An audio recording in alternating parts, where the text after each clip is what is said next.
iba't ibang uri ng chismosa. Una, scientist. Ito yung mga chismosang magaling mag-imbento ng kwento para siraan ka. Pangalawa, biologist. Ito naman yung chismosang pinag-aralan ang buhay ng may buhay. Pangatlo, anthropologist. Ito yung uri ng mga chismosang mahilig na magkalkal ng mga nakaraan mo. Number 4, physicist.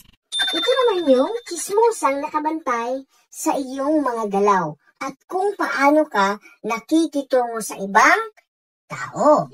Number 5, meron ding mga chismosang CCTV. Sila yung mga nakabantay sa iyo 24 oras. Pang-anim na klase ng chismosa ay yung chismosang parang Google. Sila yung chismosang maraming alam tungkol sa iyo. Pang-pito, meron din tayong chismosang tinatawag na hazard. Ito yung chismosang nakakasira ng buhay at pamilya. At ang panghuli ay ang chismosang tinatawag na Wi-Fi. Sila yung chismosang madaling makasagap ng chismis at balita. Baka may idagdag ka dito sa mga uri ng chismosang kilala mo. 2,000 years later. Puro pasikat, may values ba? Ang dami ng content creator ngayon, lahat gustong mag-viral. Para saan nga ba? Views lang ba ang habol? May tao ba talagang nakikinig sa'yo? Isipin mo, ito yung 100 na tao na nanonood sa'yo. Ito, kapag 1,000. At ito naman, kapag umabot na ito ng 10,000. Ito yung mga taong na-improve mo yung mindset, na-inspire mo, at nabuhayan sila dahil napanood nila yung content mo. Kapag inuna mong maglingkod kaysa sumikat, usa nang magbibigay ng views ang algorithm. Papanoorin ka dahil may nababago kang buhay. Tanungin mo rin yung sarili mo, bakit ba ako gumagawa ng content? Para kanino ba to? Kasi kung meron kang isang buhay na na-inspire at na-empower, sulit ang pagko-content mo. Ang nabigay mong value kahit sa iilang tao, yan ang mahalaga kaysa ano pa mang monetization at milyong views ang makuha mo.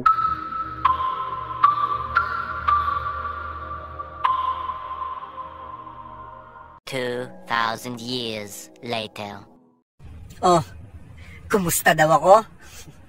Eto, pa-chill-chill lang, pa-relax-relax lang.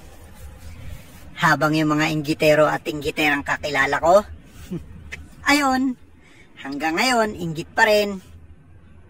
Wala kasi silang inatupag kundi yung buhay ng iba na imbis na yun sa kanila. Ikaw, mag-ingat ka sa pagiging mabuting tao mo Kasi hindi lahat ng nakapaligid sa'yo mabuting tao rin tulad mo. Yung iba, aabusuhin at gagamitin ka nila dahil alam nilang mabuting tao ka. Kaya mag-ingat ka. Alam nyo, ang mga tao, kahit na walang pinag-aralan yan, basta marunong rumispeto at makipagkapwa-tao. Sabi ko sa'yo, daig pa niya ng edukado at yung matatalinong tao. Kasi maraming ang tao na edukado at matatalino, pero wala naman respeto sa kapwa-tao. Kapag masyado kang totoo, marami kang hindi makakasundo. Hindi lahat kayang tanggapin ang katotohanang dala mo. Minsan, mas gusto nilang pakinggan ang kasinungalingang nagpapagaan ng loob nila kaysa sa realidad na maaaring makasakit. May mga taong lalayo sa iyo dahil hindi nila kayang harapin ang salamin ng katotohanang ipinapakita mo. Hindi ikaw ang problema, kundi ang takot nilang masira ang ilusyon ng mundo nila. Pero sa kabila ng lahat, may ilan pa ring mananatili, ang mga taong kayang pahalagahan ang katapatan mo. Sila ang mga hindi takot sa sakit na dala ng katotohanan.